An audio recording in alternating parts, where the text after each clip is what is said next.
નમસ્કાર, ખૂબ ખૂબ સ્વાગત છે। 8 વાગી ચૂક્યા છે, સમય થઈ ચૂક્યો છે સુપર પ્રાઇમ ટાઈમનો। અમે હાજર છે મારી ટીમ સાથે, હું જગદીશ। ગુજરાતમાં ચોમાસા જેવો જ માહોલ બરાબરનો અત્યારે સર્જાતો દેખાય છે। છેલ્લા 15 દિવસથી ગુજરાતમાં માવઠાની સ્થિતિ જોવા મળી રહી છે।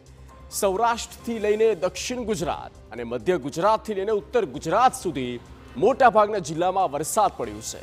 છેલ્લા 24 કલાકમાં દક્ષિણ ગુજરાતમાં 2 ઇંચથી પણ વધુ વરસાદ પડી ચૂક્યો છે। આગામી 24 કલાકમાં ગુજરાતના અનેક જિલ્લામાં ભારે વરસાદની શક્યતાઓ રહેલી છે। એટલું જ નહીં, આગામી દિવસોમાં ચોમાસું ગુજરાતમાં વહેલું આવી શકે અને આ ચોમાસા એક મોટી છલાંગ લગાવે। કેરળમાં ચોમાસું 27 મે આવી જશે, તેથી હવામાન વિભાગની આગાહી છે। જોકે લાગી રહ્યું છે કે 27 મે પહેલા કેરળમાં ચોમાસાની એન્ટ્રી થઈ જશે। જો કેરળમાં ચોમાસું વહેલું આવશે તો ગુજરાતમાં પણ એન્ટ્રી વહેલી થશે અને આ વચ્ચે અરબ સાગરમાં એક સિસ્ટમ એક્ટિવ થઈ છે, જે આગામી કલાકોમાં ચક્રવાત બની શકે। જો આવું થાય તો સૌરાષ્ટ્રથી લઈ દક્ષિણ ગુજરાતમાં ભારેથી અતિ ભારે વરસાદ થઈ શકે। ત્યારે જુઓ એ આકાશી આફતના કેવા છે એંધાણ।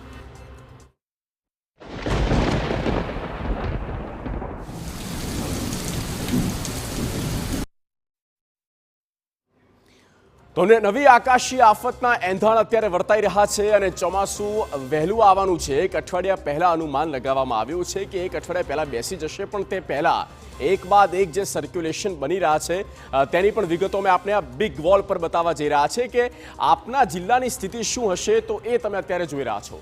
17 મે 2025 એટલે કે આ આજના દિવસની વાત છે। મધરાત સુધીમાં આ પ્રકારનું ડેવલપમેન્ટ આમાં થઈ શકે। શું છે તો તેની વાત કરીએ। આ જુઓ, જે યલો ઝોન આપણે દેખાઈ રહ્યો છે, શરૂઆત કરીએ આપણે દક્ષિણ ગુજરાતથી। આ દક્ષિણ ગુજરાત છે અને નીચે વાપી, નવસારી, વલસાડ, તાપી, ડાંગ જિલ્લો, નર્મદા, ભરૂચ, છોટાઉદેપુર, આ જે છે તે બધું જ દક્ષિણ ગુજરાતમાં છોટાઉદેપુર અને સાથે જ વડોદરા, પંચમહાલ, દાહોદ, મહીસાગર એટલે કે મધ્ય ગુજરાતને પણ આવરી લેશે। આ આખો જે જિલ્લાનો પટ્ટો અમે આપને બતાવી રહ્યા છે, મહીસાગર, અરવલ્લી, સાબરકાંઠા સુધી અતિ ભારે વરસાદની આગાહી છે। યલો એલર્ટ, આ યલો કલર જે છે એનો મતલબ એ છે કે મધ્યમ વરસાદ કરતાં થોડોક વધારે પડશે। ગ્રીન જે એરિયાઝ આપણે દેખાઈ રહ્યો છે તેમાં એ સૂચવે છે કે સામાન્ય વરસાદ રહેશે। હવે એ ગ્રીન એરિયાઝ કયો છે તો તે આપણે જોઈ લઈએ। સૌથી પહેલા મધ્ય ગુજરાત, અને મધ્ય ગુજરાતમાં આવે છે આણંદ, ખેડા, ગાંધીનગર, ત્યારબાદ ઉત્તરમાં મહેસાણા, પાટણ, બનાસકાંઠા, ત્યારબાદ સુરેન્દ્રનગર। જુઓ, સૌરાષ્ટ્રના પણ કેટલાક જિલ્લાને આવરી લેવામાં આવ્યા છે, બોટાદ, મોરબી અને આ ઉપરાંત કચ્છ જિલ્લામાં પણ આ મધ્યમ વરસાદ જે છે તે થઈ શકે છે। એટલે આજના દિવસનું આ ફોરકાસ્ટ છે। રાત્રિમાં વરસાદ થાય તેવી આ જિલ્લામાં પૂરેપૂરી શક્યતા આપણે જોઈ શકીએ છીએ। મેઘ ગર્જના થઈ શકે છે, વાતાવરણ જબરજસ્ત બદલાતું જઈ રહ્યું છે, વાદળો દેખાઈ રહ્યા છે અને તેના કારણે જ આ પ્રકારના બદલાવ થઈ રહ્યા છે।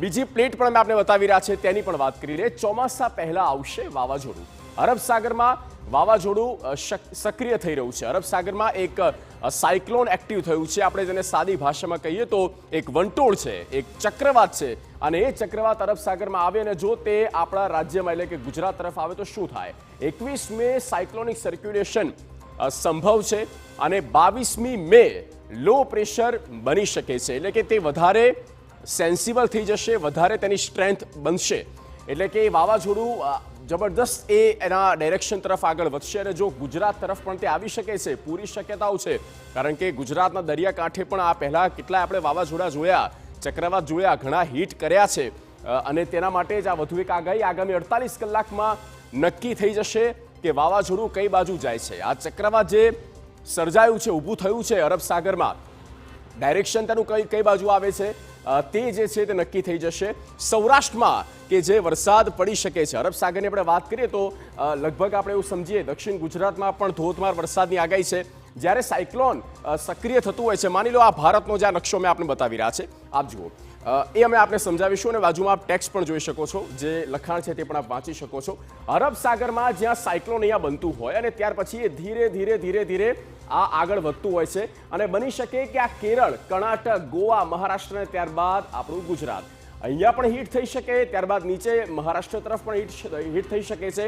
એટલે કંઈ જ નક્કી ના હોય, પણ આવનારા 48 કલાક એટલે કે 2 દિવસમાં લગભગ નક્કી થઈ જશે કે આ ચક્રવાત કઈ બાજુ જવાનું છે. એના માટે જો ગુજરાત બાજુ આવે છે તો એના માટે એ તમામ તૈયારી પ્લાનિંગ પણ કરવા પડશે. આ આકાશી આફત અત્યારે વર્તાઈ રહી છે અને આ નવી આકાશી આફતને લઈને પણ ગુજરાત તૈયાર છે, તે પણ બાબત મહત્વપૂર્ણ છે. અને ગુજરાત પર આ વાવાઝોડું આ ત્રાટકી શકે ચોમાસા પહેલાની આ મુસીબત આપણે કહીએ તો પણ ખોટું નથી. હાલ અરબ સાગરમાં જે સિસ્ટમ ઊભી થઈ રહી છે, જો આ સિસ્ટમ આગળ